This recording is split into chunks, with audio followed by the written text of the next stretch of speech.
Hi everyone, welcome to MatChem classes and today in this video we are going to discuss Joule-Thomson experiment। तो joule-Thompson experiment क्या है और उस पर based जितने भी प्रीवियस ईयर क्वेश्चंस आए हुए हैं CSIR नेट केमिकल साइंस के एग्जाम में, गेट केमिस्ट्री के एग्जाम में और UPHESC and UPSC geo scientist exam से रिलेटेड जितने भी क्वेश्चंस हैं वो भी आज हम लोग इस वीडियो में कवर करने वाले हैं। So this is a series video in which we are uploading free online videos on YouTube channel of MatChem classes. इससे पहले हम लोगों ने केमिकल थर्मोडायनेमिक्स के पहले पार्ट को अपलोड कर दिया है ऑलरेडी इस यूट्यूब चैनल पर, तो उसे अगर आपने नहीं देखा है तो आप देख लीजिए, जहाँ पर हम लोगों ने first law of thermodynamics and its application, heat capacity, various type of मतलब फर्स्ट लॉ हो गया, उसके एप्लीकेशन हो गए, वेरियस टाइप ऑफ ट्रांसफॉर्मेशन हो गए, रिवर्सिबल ट्रांसफॉर्मेशन और एडियाबेटिक ट्रांसफॉर्मेशन, इनसे रिलेटेड सारे टॉपिक्स को हमने ऑलरेडी प्रीवियस वीडियो में कवर कर दिया है। अगर आपने इससे पहले उस वीडियो को नहीं देखा है तो डिस्क्रिप्शन में लिंक पड़ा हुआ है और डिस्क्रिप्शन में लिंक पूरी प्लेलिस्ट का भी पड़ा हुआ है फ्री ऑनलाइन कोर्स का, तो वहाँ से आप सारे टॉपिक्स की वीडियोस को डिस्क्रिप्शन से देख सकते हैं। आज इस वीडियो में हम लोग जूल-थॉमसन एक्सपेरिमेंट को देखेंगे कि जूल-थॉमसन एक्सपेरिमेंट क्या होता है और साथ ही साथ ये कुछ प्रीवियस ईयर क्वेश्चंस हैं जो कि आप इस वीडियो को देखने के बाद इन क्वेश्चंस को करने में मतलब आप सक्षम होंगे। इन वीडियोस को देखने के इस वीडियो को जैसे ही आप पूरा कंप्लीट देखेंगे उसके बाद ये जो क्वेश्चन आपके सामने स्क्रीन पर इस समय दिख रहे हैं ये सारे क्वेश्चंस आप सॉल्व कर लेंगे। ठीक है, ये सारे क्वेश्चंस जो हैं वो लगभग जूल-थॉमसन इफेक्ट से रिलेटेड हैं और साथ ही साथ यहाँ पर एक और छोटा सा सब टॉपिक यहाँ पर यूज़ हो रहा है, वो है compressibility factor and expansion factor. तो एक पार्शियल डिफरेंशियल का भी थोड़ा सा पार्ट है, उसे भी हम लोग यूज़ करेंगे क्योंकि जो जूल-थॉमसन इफेक्ट के जो क्वेश्चंस होते हैं वो थोड़ा सा कंप्रेसिबिलिटी फैक्टर, एक्सपेंशन फैक्टर से मिलकर आते हैं। तो ये कुछ क्वेश्चन एक बार आप इन वीडियो को पॉज करके देख सकते हैं और खुद भी ट्राई करके कोशिश कर सकते हैं, और अगर आपको ये क्वेश्चन नहीं आते हैं तो फिर आप ये वीडियो जरूर देखिए ताकि आपको ये क्वेश्चन सॉल्व करना आ जाए। ठीक है, तो हम लोग इस पूरे लेक्चर को देखते हैं, उसके बाद ये सारे के सारे क्वेश्चन हम लोग सॉल्व करेंगे और लास्ट में मैं आपको एक क्वेश्चन दूंगा जिस क्वेश्चन का सोल्यूशन आपको खुद ट्राई करना है, वो आपके लिए होमवर्क होगा और उसे हम लोग नेक्स्ट वीडियो में थर्मोडायनेमिक्स की डिस्कस करेंगे। ठीक है, तो चलिए डिस्कस करते हैं। ज़्यादा कुछ नहीं है जूल-थॉमसन एक्सपेरिमेंट में, बस यहाँ पर क्वेश्चन ही बहुत ट्रिकी होते हैं। तो सबसे पहले समझते हैं कि जूल-थॉमसन एक्सपेरिमेंट क्या है। देखिए, जूल-थॉमसन एक्सपेरिमेंट क्या है कि यहाँ पर हम एक गैस को हाई प्रेशर रीजन से एक लो प्रेशर रीजन में ले जाते हैं थ्रू अ वेरी नैरो मतलब नैरो पार्टीशन, एक बहुत ही नैरो पार्टीशन के थ्रू, या फिर मैं कहूँ पोरस प्लग के थ्रू एक गैस को हाई प्रेशर रीजन से लो प्रेशर रीजन में ले जाया जाता है और ये पूरा का पूरा एक्सपेरिमेंट जो होता है वो एडियाबैटिक कंडीशन में कराया जाता है। इसकी हेल्प से हम लोग ये पता कर सकते हैं कि किसी भी गैस को एक्सपेंड करने पर उसका कूलिंग इफेक्ट कैसा होगा, या फिर वो कूल होगी या फिर वो एक तरीके से हीटिंग शो करेगी या कूलिंग शो करेगी। और जूल-थॉमसन एक्सपेरिमेंट की हेल्प से हम किसी भी गैस के लिक्विफिकेशन को बहुत ही आसानी से कर सकते हैं। मतलब अगर जूल-थॉमसन एक्सपेरिमेंट में जूल-थॉमसन कोफिशिएंट की वैल्यू अगर आपको पता हो तो आप किसी गैस को लिक्विफाई आसानी से कर सकते हैं, उसे आराम से लिक्विड में कन्वर्ट कर सकते हैं, इसमें हेल्प मिलती है। ठीक है, तो यहाँ पर आपके सामने ये इमेज दी हुई है जहाँ पर क्या कर रहे हैं कि ये एक पूरा का पूरा एक पूरी की पूरी वॉल्व है जहाँ पर एक ये पिस्टन लगा हुआ है, एक ये दूसरा पिस्टन लगा हुआ है और यहाँ पर P1 प्रेशर, V1 वॉल्यूम और T1 टेम्परेचर से एक गैस को धीरे धीरे एक पोरस प्लग की हेल्प से दूसरी साइड ले जा रहे हैं जहां पर लो प्रेशर है। P2 क्या है? लो प्रेशर है, तो यहाँ पर P1 ग्रेटर देन P2 होता है। ठीक है, तो इस तरीके से गैस को हाई प्रेशर रीजन से लो प्रेशर रीजन की तरफ पोरस प्लग की हेल्प से ले जाते हैं और इस एक्सपेरिमेंट में गैस या तो कूलिंग इफेक्ट शो करती है या तो हीटिंग इफेक्ट शो करती है। तो यहाँ पर देख लेते हैं क्या क्या मेन पॉइंट्स मैंने आपके लिए ऑलरेडी लिख दिए हैं। In this experiment gas flows from high pressure cylinder on the left to the low pressure cylinder on the right. ठीक है, through a porous plug in an insulated pipe. Insulated का मतलब हो गया कि एडियाबेटिक कंडीशन है, Q की value जो है वो है 0 है। ठीक है, in the Joule-Thomson experiment, a gas is forced through a porous plug using a piston and a cylinder mechanism. The piston is to maintain a constant pressure in each region. There is appreciable pressure drop across the plug and the temperature change of the gas is measured. तो यहाँ पर दो चीज़ें important होती हैं। देखिए, जब भी आप एक गैस को एक हाई प्रेशर रीजन से एक लो प्रेशर रीजन की तरफ एक पोरस प्लग की हेल्प से ले जाएंगे तो वहाँ पर दो चीज़ें होंगी। पहली बात कि यहाँ पर देखिए प्रेशर डिक्रीज हो रहा है। यहाँ पे एक चीज़ हमेशा क्लियर रखना कि P1 is greater than P2। इसका मतलब है डेल्टा P की वैल्यू यहाँ पर हमेशा निगेटिव होती है। ठीक है, P2 माइनस P1 लेंगे तो वो निगेटिव आएगा। और यहाँ पर टेम्परेचर चेंज होता है, डेल्टा T जो होता है वो चेंज होता है इन जनरल। ठीक है, जीरो भी हो सकता है, वो कब हो सकता है तब देखेंगे। ठीक है, तो ये कुछ बातें आपके सामने राइट में लिखी हैं, आप पॉज करके देख सकते हो। अब कुछ जो जो इंपॉर्टेंट बातें हैं क्वेश्चन पॉइंट ऑफ व्यू से वो हम लोग समझ लेते हैं। सबसे पहली बात कि ये जो प्रोसेस होती है एडियाबेटिक, जो ये जूल थॉमसन एक्सपेरिमेंट होता है, इस एक्सपेरिमेंट को अब जब आप मैथमेटिकली सॉल्व करने की कोशिश करेंगे तो वहाँ से एक पॉइंट हमें क्लियर होकर निकलता है। वो ये निकलता है कि ये एक आइसो एंथैल्पिक प्रोसेस है। कैसी प्रोसेस है? ये एक आइसो एंथैल्पिक प्रोसेस है। इस प्रोसेस के लिए डेल्टा एच की वैल्यू क्या होती है? जीरो होती है। Delta H for the Joule Thomson experiment is zero. Second चीज, जूल थॉमसन कॉफिशिएंट जो होता है उसकी वैल्यू होती है in general mu J T equal to होता है del T upon del P at constant enthalpy. ठीक है, इस तरीके से आप इस लाइन को 4-5 बार बोल के याद कर सकते हैं, del T at del P at constant enthalpy. Okay, इसके बाद ये जो पूरी की पूरी प्रोसेस है एडियाबेटिक कंडीशन पे होती है।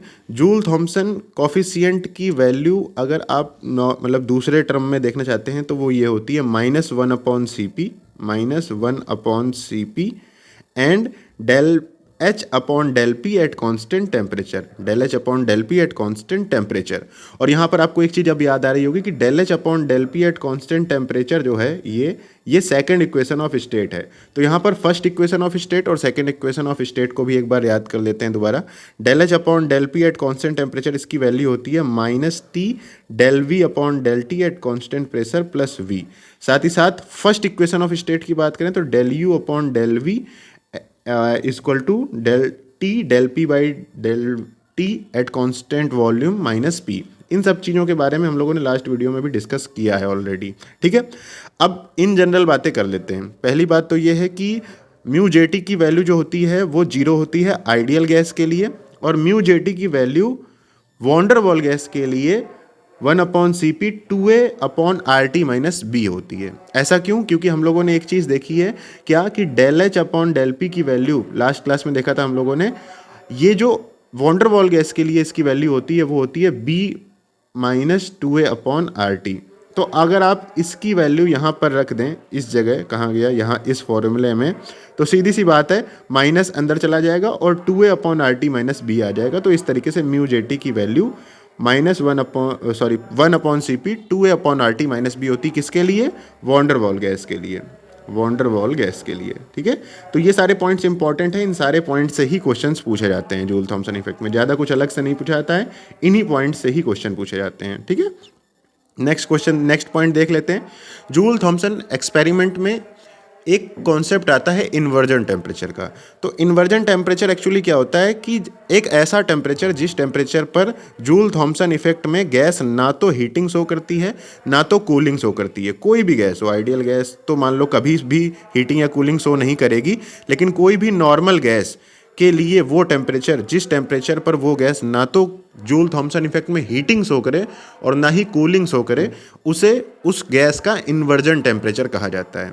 अब यहाँ पर एक बहुत ही इंपॉर्टेंट पॉइंट है कि इन्वर्जन टेम्परेचर एक्चुअली ये वो टेम्परेचर होता है जिस टेम्परेचर पर, इस बात को ध्यान से सुनिएगा, इन्वर्जन टेम्परेचर वो टेम्परेचर होता है जिस टेम्परेचर पर किसी भी गैस के अंदर उसके रिपल्सिव फोर्सेस जो होते हैं, मतलब क्योंकि दो पार्ट होते हैं ना किसी भी गैस में, एक होता है अट्रैक्टिव फोर्सेस और एक होते हैं रिपल्सिव फोर्सेस। अट्रैक्टिव फोर्सेस को स्मॉल ए वॉन्डर वॉल गैस में दिखाया जाता है और स्मॉल बी जो होता है वो रिपल्सिव फोर्सेस को शो करता है वॉन्डर वॉल गैस में। तो जब बी डोमिनेट करने लगे, जब बी की वैल्यू डोमिनेट करने लगे, मतलब गैसेस में रिपल्सिव फोर्सेस डोमिनेट कर जाएं, तो जहाँ जैसे ही वो डोमिनेशन स्टार्ट होता है वैसे ही इन्वर्जन टेम्परेचर इंट्रोड्यूस होता है। ये चीज़ अगर आप थ्योरी में और अच्छे से पढ़ोगे तो आपको मे भी क्लियर समझ में आएगी। तो कुल मिला के कहने की बात यह है कि इन्वर्जन टेम्परेचर को इस तरीके से भी समझा जा सकता है कि temperature above which a gas can not be liquefied with the help of pressure only. अगर इन्वर्जन टेम्परेचर से ऊपर किसी भी गैस का टेम्परेचर है तो उस गैस को आप एक्सपेंड करके या फिर कंप्रेस करके आप लिक्विफाई नहीं कर सकते हो। सिर्फ और सिर्फ एक्सपेंशन और कंप्रेशन या फिर सिर्फ और सिर्फ प्रेशर की हेल्प से उस गैस को लिक्विफाई नहीं किया जा सकता है, क्योंकि वहाँ पर अट्रैक्टिव फोर्स डोमिनेट करना बंद कर देते हैं और रिपल्सिव फोर्सेस ही डोमिनेट करते हैं। ये चीज़ आप नोट डाउन कर लेना, कभी ना कभी आपको किसी वीडियो में मैं और अच्छी तरीके से इसे एक्सप्लेन करता हुआ मिलूंगा। ठीक है, तो दो इंपॉर्टेंट बातें हैं। सबसे पहली बात यह है कि टी एक्सपेरिमेंट, अगर आप जिस एक्सपेरिमेंट पे अगर आप गैस जूल थॉमसन इफेक्ट को करा रहे हैं, मान लीजिए आप जिस एक्सपेरिमेंट में जूल थॉमसन एक्सपेरिमेंट को करा रहे हैं वो टेम्परेचर आप उस गैस के इन्वर्जन टेम्परेचर से ज़्यादा है, तो वो गैस हमेशा हीटिंग करेगी। जब उसे आप हाई प्रेशर से लो प्रेशर पे ले जाओगे तो वो गैस क्या करेगी, हीट हो जाएगी। ठीक है, ऐसा ही हाइड्रोजन और हीलियम गैसेस के साथ होता है, क्योंकि रूम टेम्परेचर पर जब हम उसके लिए जूल थॉमसन एक्सपेरिमेंट करते हैं तो उनका इन्वर्जन टेम्परेचर रूम टेम्परेचर से भी कम होता है। इसलिए अगर आपका एक्सपेरिमेंटल टेम्परेचर इन्वर्जन टेम्परेचर से कम है, जो कि नॉर्मल गैसेस के लिए होता है, तो उस समय वो गैस क्या करेगी, कूलिंग इफेक्ट शो करती है। और मैथमेटिकली भी आपको ध्यान रखना है कि इन्वर्जन टेम्परेचर की वैल्यू क्या होती है। इन्वर्जन टेम्परेचर की वैल्यू होती है 2a/RB। अभी अभी मैंने आपको बताया कि जिस टेम्परेचर पर जूल थॉमसन कॉफिशिएंट की वैल्यू 0 हो जाए, जिस टेम्परेचर पर जूल थॉमसन इफेक्ट की वैल्यू 0 हो जाए, वो कहलाता है टेम्परेचर इन्वर्जन टेम्परेचर। तो वॉन डेर वाल गैस के लिए अगर आप इन्वर्जन टेम्परेचर निकालना चाहोगे तो आपको म्यू जेटी को क्या रखना पड़ेगा, 0 रखना पड़ेगा। और इसे 0 रखोगे तो इसे 0 रखोगे, इसे 0 रखोगे तो 2a/RT, और टी जो टेम्परेचर होगा वो इन्वर्जन टेम्परेचर कहलाएगा, इज इक्वल टू बी हो जाएगा। तो यहाँ से इस तरीके से इस फॉर्मूले को निकाला भी जा सकता है। ये सिंपल है, आपको उम्मीद है कि आता होगा, नहीं आता होगा तो अभी आपने सीख लिया। ठीक है, अब यहाँ पर 2-3 इंपॉर्टेंट बातें और हैं। ठीक है, क्वेश्चंस में जाने से पहले पहली बात है कि आइसोबारिक थर्मल एक्सपेंसिविटी कॉफिशिएंट एक होता है किसी भी गैस का। जब आप गैसेस स्टेट में पढ़ोगे वहाँ आपको सिखाया जाता है कि आइसोबारिक थर्मल एक्सपेंसिविटी कॉफिशिएंट। तो ऐसी चीज़ों को आप हमेशा डिफरेंशियल फॉर्म में कभी भी निकाल के लिख सकते हो। देखो, आइसोबारिक है, इसका मतलब है कि वो जो पार्शियल टर्म है उसमें बाहर प्रेशर कांस्टेंट है। दूसरा है थर्मल एक्सपेंसिविटी, मतलब कि टेम्परेचर चेंज करने से वॉल्यूम में क्या चेंज हो रहा है, और वॉल्यूम का चेंज हमेशा रिलेटिव चेंज लिया जाता है, रिलेटिव चेंज लिया जाता है। ठीक है, रिलेटिव चेंज लेने से कॉफिशिएंट की वैल्यू हमेशा एक तरह की ही आएगी, वरना डिफरेंट वॉल्यूम के लिए डिफरेंट चेंजेस आ सकते हैं। ठीक है, तो रिलेटिव चेंज के लिए आपको डेल्टा V/V लेना होता है, डेल्टा V/V। तो 1/V del V/del T eight constant pressure, यही है आपका क्या, आइसोबारिक थर्मल एक्सपेंसिविटी फैक्टर। तो ये हम लोगों ने यहाँ से देखो थ्योरी की हेल्प से ही इसकी वैल्यू निकाल ली। मैंने इसलिए इस तरीके से आपको बता दिया ताकि आपको इसका फॉर्मूला याद ना करना पड़े। ठीक है, तो यहाँ पर हमारे सामने दो चीज़ें आ गई, क्या कि पहली बात तो ये आ गई कि isobaric thermal expansivity coefficient alpha की वैल्यू ये होती है। इसी तरीके से आइसोथर्मल, तो आइसोथर्मल है तो टेम्परेचर कांस्टेंट। कंप्रेसिबिलिटी मतलब कि प्रेशर चेंज किया जा रहा है, कॉफिशिएंट तो मतलब प्रेशर चेंज होने पर चेंज क्या होगा, वॉल्यूम ही चेंज होगा। और कंप्रेस किया जा रहा है तो इसलिए जो रिलेटिव चेंज होगा वो एक्चुअली निगेटिव लेना पड़ेगा, क्योंकि कंप्रेशन करने से V2 - V1 की वैल्यू निगेटिव आएगी, तो हम लोग ऑलरेडी उसमें माइनस साइन लगा देते हैं।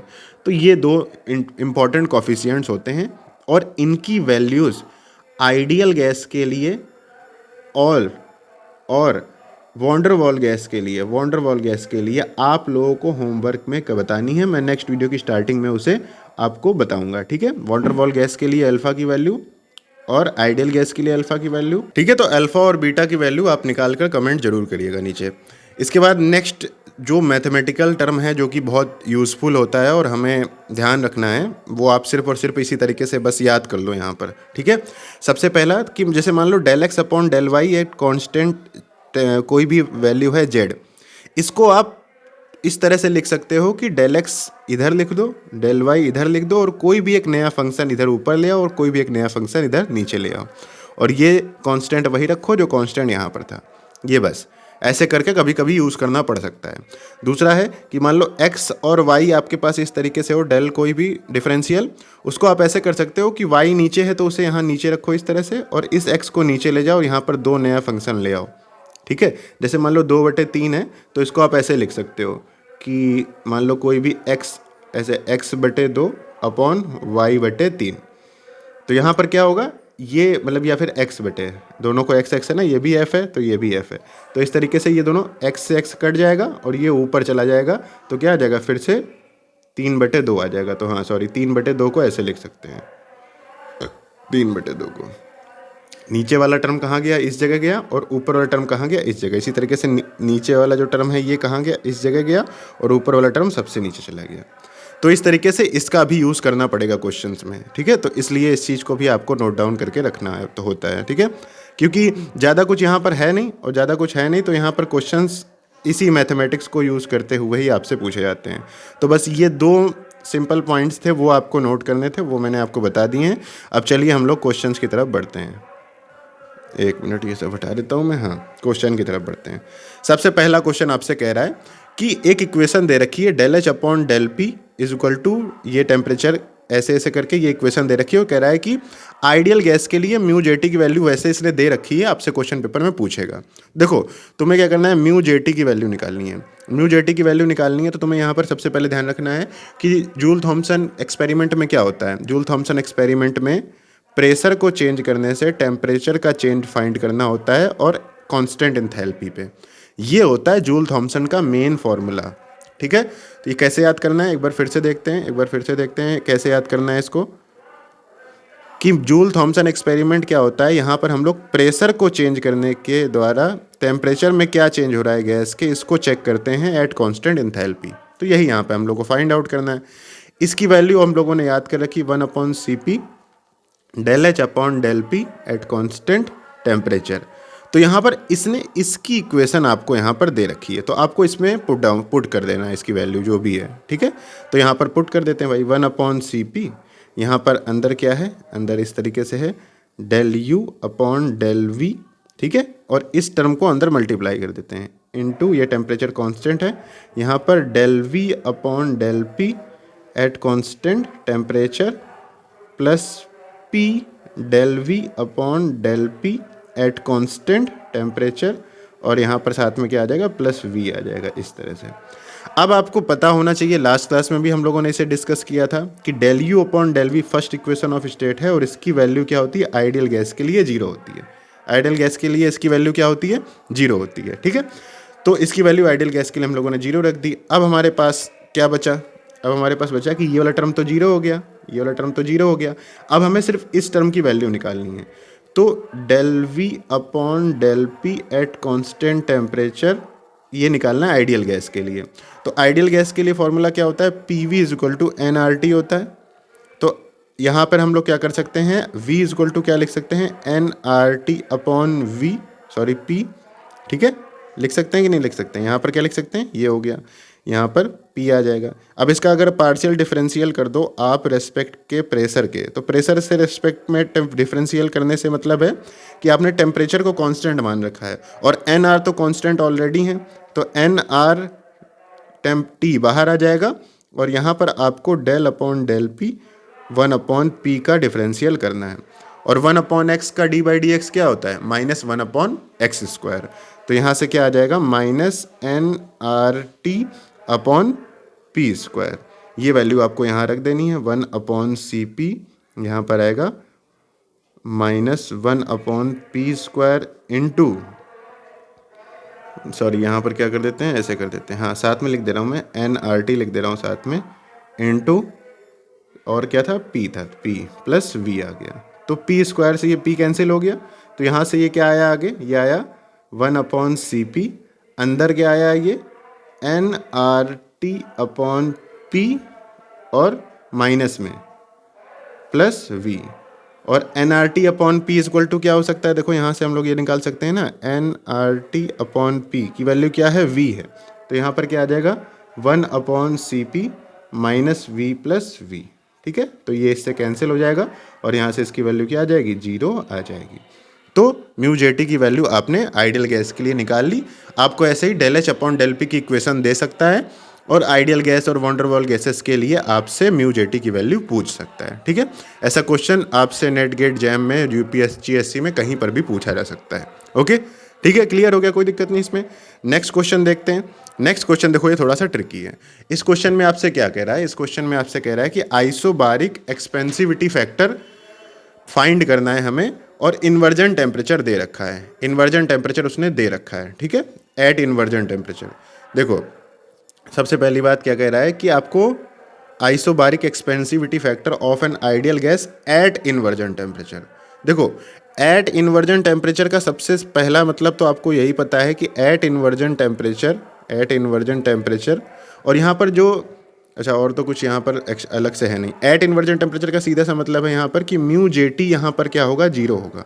म्यू जे टी क्या होगा, यहाँ पर जीरो होगा, ठीक है। और आइसोबारिक एक्सपेंसिविटी फैक्टर की वैल्यू एक बार क्या होगी, हम लोगों ने जो सीखी है उससे देख लेते हैं। आइसोबारिक का मतलब क्या हो गया कि प्रेशर कांस्टेंट होगा, एक्सपेंसिविटी तो इसका मतलब है ऊपर एक्सपेंशन हो रहा होगा, 1/V आएगा। अब जब प्रेशर कांस्टेंट है इसका मतलब है कि टेम्परेचर चेंज करने की वजह से ही वॉल्यूम चेंज चेक करना है। एक्सपेंसिविटी फैक्टर सीधी सी बात है, वॉल्यूम फैक्टर में चेंजेस पता करने हैं, तो इसकी वैल्यू पूछ रहा है आपसे, ठीक है, ये फैक्टर आपसे पूछ रहा है। तो ये सबसे इंपॉर्टेंट था कि आपको ये पता होना चाहिए ये कैसे निकालेंगे। अब म्यू जे टी की वैल्यू जीरो है, तो म्यू जे टी आप बराबर आपने क्या सीखा हुआ, mu J T equal to आपने सीखा हुआ है 1/CP minus 1/CP del H upon del P. और del H upon del P का भी इक्वेशन अभी हम लोगों ने देखी, कहाँ गई, ये रही del H upon del P की equation, minus T del V upon del T plus V, ठीक है। तो माइनस का मल्टीप्लिकेशन आप अंदर कर देंगे तो यहाँ से आएगा 1/CP, अंदर आ जाएगा इस तरीके से T upon V del V upon del T at constant temperature, इस तरीके से प्रेशर, और -1, ठीक है। इसमें कोई दिक्कत, क्योंकि यहाँ पर हम लोगों ने क्या किया है, क्या किया है, हाँ सॉरी, यहाँ पर एक चीज़ की गलत है, ऐसे टी रखना है ना, यहाँ पे टेम्परेचर रख दे रहे हैं, और यहाँ पर क्या है साथ में -V है, -V, ठीक है। अब हमें इस चीज़ को फाइंड करना है, तो इस चीज़ को फाइंड करने के लिए इस टाइप का हमें एक पार्टीशन बनाना पड़ेगा, और इस टाइप का पार्टीशन बनाने के लिए हम 1/V लाना चाहते हैं, तो हम V को क्या कर लेंगे, कॉमन कर लेंगे। हम क्या करेंगे, यहाँ पर V/CP कर देंगे, और यहाँ पर अंदर क्या आ जाएगा, अंदर आएगा T/V del V upon del T at constant pressure -1, ठीक है। अब ये इक्वल टू क्या है, म्यू जे टी है। अब क्या कह रहा है, इन्वर्जन टेम्परेचर पर पता करना है, तो इन्वर्जन टेम्परेचर पर म्यू जे टी की वैल्यू क्या हो जाएगी, जीरो हो जाएगी। म्यू जे टी की वैल्यू क्या हो जाएगी, जीरो हो जाएगी। तो अगर आप इसको इसके इक्वल क्या रखेंगे, जीरो रखेंगे, और V/CP हो जाएगा इक्वल टू यहाँ पर जो टेम्परेचर होगा वो क्या हो जाएगा, इन्वर्जन टेम्परेचर में चेंज हो जाएगा, ठीक है। वो upon V del V upon del T at constant pressure -1। अब आप लोग समझ गए होंगे, ये वाला पार्ट जीरो में गया। अब इस वाले पार्ट को जीरो के बराबर रख देते हैं, तो यहाँ से क्या आएगा आपके पास, TI अपॉन V, यहाँ पर del V upon del T at constant pressure -1 equal to zero, या फिर इसको ही ऐसे लिख सकते हैं क्या, इक्वल टू 1, इक्वल टू 1। तो यहाँ से क्या आएगा, 1/V del V upon del T at constant pressure is equal to 1/TI। तो इसका मतलब हो गया, ये जो आपसे यूनिट जो पूछ रहा है ना, ये वाली जो आपसे यूनिट पूछ रहा है, ये एक्चुअली इन्वर्जन टेम्परेचर के अपोजिट होगी, और इन्वर्जन टेम्परेचर की वैल्यू उसने दे रखी है 1/373 कर देना है आपको, और 1/373 करके आपका आंसर आ जाएगा, ठीक है। इसने इसकी वैल्यू इन्वर्जन टेम्परेचर की दे रखी है, तो 1/373 जब आप करोगे तो यहाँ से इसकी जो वैल्यू आएगी वो आएगी 0.002। तो यहाँ आपका जो आंसर होगा वो क्या हो जाएगा, ए हो जाएगा, ठीक है, कोई दिक्कत नहीं थी। तो देखो यहाँ पर जूल थॉमसन इफेक्ट में ज़्यादा कुछ है नहीं, या तो उसके स्टेटमेंट वाइज क्वेश्चन पूछ सकता है, या तो फिर वहाँ से आपको थोड़ा बहुत घुमा देगा, और घुमाएगा तो आपको उसी के अकॉर्डिंग अपना दिमाग चलाना होगा कि क्या एक्चुअली हो सकता है इससे, ठीक है। चलिए नेक्स्ट क्वेश्चन की तरफ बढ़ते हैं। नेक्स्ट क्वेश्चन आपसे क्या कह रहा था कि at 300 kelvin temperature thermal expansivity factor and isothermal compressibility factor of water is this. तो आपको del U upon del V की वैल्यू पूछ रहा है। तो देखो del U upon del V at constant temperature is equal to क्या हम लोगों ने देखा था, देख लेते हैं ऊपर क्या वैल्यू थी इसकी, वैसे ये वैल्यू याद करनी पड़ेगी आपको बार बार, T del P by del T, T del P by del T यहाँ आ गया, T del P by del T, T del P by del T at constant volume minus P. ठीक है, ऐसा ही था, माइनस पी होगा वहाँ पे, माइनस पी, हाँ ठीक है। तो अब देखो यहाँ पे, अब यहाँ पर आपके सामने एक थोड़ा सा ट्रिकी पॉइंट है। ट्रिकी पॉइंट क्या है कि अभी यहाँ पर आपको इस वैल्यू, इसकी वैल्यू निकालनी है, del P upon del T at constant volume. तो इसको निकालने के लिए तुम्हें ये करना पड़ेगा जो अभी मैंने सिखाया था, del X upon del Y, ये जो मैंने बताया था ना, del X upon del Y Z is equal to यहाँ पर इस तरीके से डेल वाई, और यहाँ पर इस तरीके से डेल एक्स, और यहाँ पर डेल एफ, यहाँ पर डेल एफ, और यहाँ पर आपका जो यूनिट होगी यहाँ पे एक्स कांस्टेंट और यहाँ पर वाई कांस्टेंट। ये वाली गणित आपको यहाँ पर माइनस होगा साइन में, ये वाली गणित क्या करनी पड़ेगी, आपको यहाँ पर लगानी पड़ेगी। तो चलिए इसी जगह देख लेते हैं जहाँ पर हमने अल्फ़ा और बीटा की वैल्यू ऑलरेडी लिख रखी है। देखो ये अल्फ़ा है और ये बीटा है, इसकी वैल्यू उसने आपको दे रखी है। तो अल्फ़ा बाई बीटा अगर आप करो, ठीक है, तो अल्फ़ा बाई बीटा से देखो क्या होगा, अल्फ़ा बाई बीटा से ये होगा कि 1/v तो कट जाएगा, 1/v तो आपका कट जाएगा। अल्फ़ा में क्या आएगा, del V upon del T, ठीक है, del V upon del T at constant pressure upon del V upon del P at constant temperature, और माइनस माइनस आ जाएगा, आएगा कि नहीं आएगा, क्योंकि यहाँ पर ये माइनस है।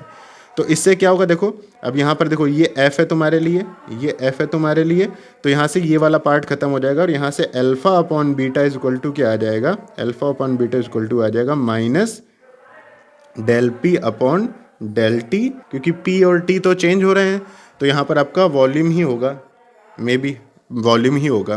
तो यहाँ पर अल्फ़ा और बीटा की वैल्यू माइनस इसके बराबर हो जाएगी, ठीक है। तो यहाँ पर जब हम लोग अल्फ़ा अपॉन बीटा करेंगे तो अल्फ़ा और बीटा करने से हमारे पास यहाँ पर ये माइनस साइन नहीं आएगा, क्योंकि यहाँ पर माइनस ऑलरेडी होना चाहिए राइट साइड में। देखो यहाँ पर ये माइनस है, तो ये वाला आंसर जो आएगा प्लस में आएगा।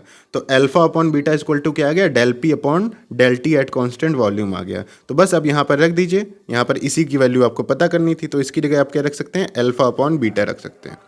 तो del U upon del V at constant temperature is equal to T into alpha by beta minus P. इन सब की वैल्यू आप यहाँ पर रखेंगे, तो वैल्यू रखने से आपका आंसर जो आएगा वो वहाँ पर निकाल के दे देता हूँ मैं आपको। देखिए टी टेम्परेचर कितना है आपका, 320 केल्विन है, 320 केल्विन, तो 320 केल्विन हो गया, 320 केल्विन हो गया, इनटू यहाँ पर अल्फ़ा की वैल्यू कितनी दे रखी है, आइसोथर्मल एक्सपेंशन कॉफिशिएंट, ये है आपका 2 इंटू 10⁻⁻5 आर, अच्छा यहाँ पर 2 इंटू 10⁻⁻4 है। देखो एक है 2 इंटू 10⁻⁻4, एक है यहाँ पर यूनिट नहीं दे रखी है, मैं बता रहा हूँ। अल्फ़ा इज इक्वल टू जो दे रखा है क्वेश्चन में है वो 2 इंटू 10⁻⁻4 है केल्विन इनवर्स, और यहाँ पर जो बीटा है उसकी वैल्यू है 5 इंटू 10⁻⁻5 बार इनवर्स, ठीक है। ये अल्फ़ा और बीटा की वैल्यूज़ हैं जो कि ऑलरेडी सही से नहीं दे रखी थी।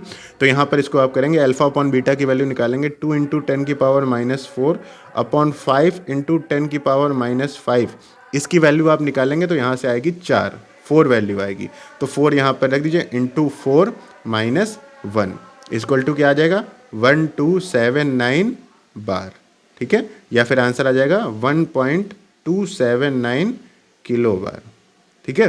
तो इसमें आपका आंसर आ जाएगा 1.2, तो 1.2 में आपका आंसर क्या होगा, बी आंसर आपका सही हो जाएगा। तो यहाँ पर ये जो del P upon del V निकालना था ये थोड़ा सा ट्रिकी पॉइंट था, ठीक है। नेक्स्ट क्वेश्चन देख लेते हैं। नेक्स्ट कह रहा है कि for heating in Joule Thomson coefficient. देखो जूल थॉमसन कॉफिशिएंट में या फिर जूल थॉमसन एक्सपेरिमेंट में अगर हीटिंग हो रही है, इसका मतलब है कि डेल्टा टी क्या है, पॉजिटिव है, क्योंकि T2 is greater than T1, T2 is greater than T1 है ना, तभी तो हीटिंग होगी। Final temperature is greater than initial temperature, और T2 minus T1 is greater than T2 is greater than T1, it means delta T की value क्या है, positive है। और डेल्टा P की वैल्यू हमेशा निगेटिव होती है, क्योंकि हाई प्रेशर रीजन से लो प्रेशर रीजन ले जाते हैं। तो यहाँ पर म्यू जे टी जो आएगा, actually mu J T equal to क्या होता है, del T upon del P at constant enthalpy. ये क्या होगा, देखो ऊपर वाला टर्म हो गया पॉजिटिव, नीचे वाला टर्म हो गया निगेटिव, इसका मतलब है म्यू जे टी क्या होगा, निगेटिव में आना चाहिए। और mu J T equal to आपने क्या पढ़ रखा है, mu J T equal to आपने पढ़ रखा है -1 upon C P del H upon del P, at constant temperature. तो इस पूरे टर्म को निगेटिव आना चाहिए। यही म्यू जे टी हम लोगों ने पढ़ रखा है, 2 फॉर्मूले पढ़ रखे हैं। पहले फॉर्मूले से हम लोगों ने क्या किया, म्यू जे टी पॉजिटिव होने की कंडीशन निकाली, उससे म्यू जे टी की वैल्यू निगेटिव आनी चाहिए।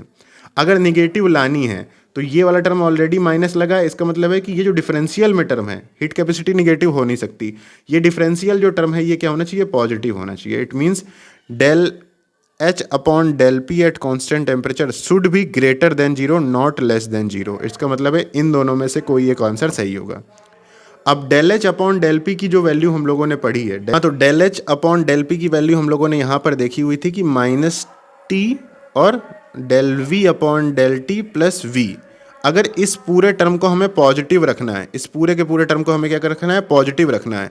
इट मीन्स कि जो वॉल्यूम है ये वी है, ये वाला जो पूरा का पूरा टर्म है, ये वाला पूरा का पूरा टर्म, ये टर्म क्या होना चाहिए, क्योंकि हमें पॉजिटिव रखना है, ये टर्म क्या होना चाहिए, ये टर्म आपका मैग्नीट्यूड में या फिर मैग्नीट्यूड में हम बोलें del T del V upon del T वाली अपॉन टेम्परेचर वाली वैल्यू ये छोटी होनी चाहिए और वॉल्यूम क्या होना चाहिए, बड़ा होना चाहिए। क्योंकि जब v की वैल्यू इस टर्म से पूरी बड़ी होगी तभी ये पूरा का पूरा टर्म क्या होगा, पॉजिटिव होगा।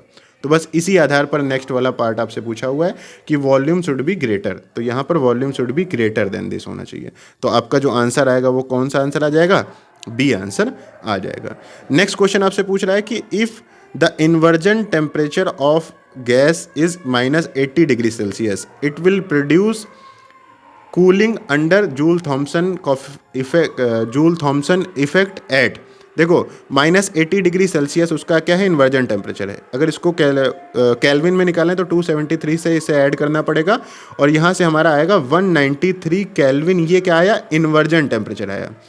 इन्वर्जन टेम्परेचर पर ना तो कूलिंग होगी ना ही हीटिंग होगी, ठीक है, ना ही कूलिंग होगी ना ही हीटिंग होगी। इन्वर्जन टेम्परेचर पर ना तो कूलिंग होती है ना तो हीटिंग होती है, गैस का टेम्परेचर कांस्टेंट रहता है। अब अगर इन्वर्जन टेम्परेचर से टेम्परेचर एक्सपेरिमेंट का कम होगा, लेसर होगा, तभी कूलिंग होगी। तो इसका मतलब है कि 193 से कम वाला आंसर होगा कूलिंग के लिए। तो एक ही ऑप्शन दे रखा है 193 से कम वाला, तो उसका आंसर आपका क्या आ जाएगा, डी आ जाएगा। ठीक है, इसके बाद नेक्स्ट एक ये क्वेश्चन है, इस क्वेश्चन को आपको खुद देखना है। ये आपके लिए मैंने क्वेश्चन विथ सोल्यूशन दे दिया है, क्वेश्चन विथ सोल्यूशन दे दिया है। ये ज़्यादा जूल थॉम्सन इफेक्ट से इसका मतलब नहीं है, लेकिन इसे आप खुद देखकर ट्राई कर सकते हैं, ये आपको खुद करना है। और इसके बाद जो आप आज की इस क्लास का होमवर्क है वो ये है कि आपको del H upon del P at constant temperature for liquids निकालना है। लिक्विड के लिए इसकी वैल्यू क्या होगी, ABCD में इसका आपको आंसर देना है। तो आज की क्लास में ये जो मैंने 2-3 क्वेश्चन दिए हुए हैं ये आपको करने हैं और नेक्स्ट क्लास में हम लोग इन सारे के सारे क्वेश्चंस को स्टार्टिंग में डिस्कस करेंगे। तो ये सारा का सारा कॉन्सेप्ट जूल थॉम्सन इफेक्ट का आपको आना चाहिए। इसके आधार पर आप सारी की सारी चीज़ें जितने हम लोगों ने मतलब जितने क्वेश्चन देखे हम लोगों ने वो क्वेश्चन हम लोग कर सकते हैं। ये सारे के सारे ये जो पूरी क्लास थी, इस क्लास की जो PDF होगी वो हम अपने टेलीग्राम चैनल पर डाल देंगे और टेलीग्राम चैनल का लिंक डिस्क्रिप्शन में पड़ा हुआ है, वहाँ से आप टेलीग्राम चैनल को मैडकेम क्लासेस के जरूर सब्सक्राइब कर लीजिएगा। And don't forget to like this video, share with your friends. Hopefully आपको सारे के सारे आपके डाउट क्लियर हो गए होंगे, तो चैनल को सब्सक्राइब करना मत भूलिएगा। Thank you so much guys for watching this video.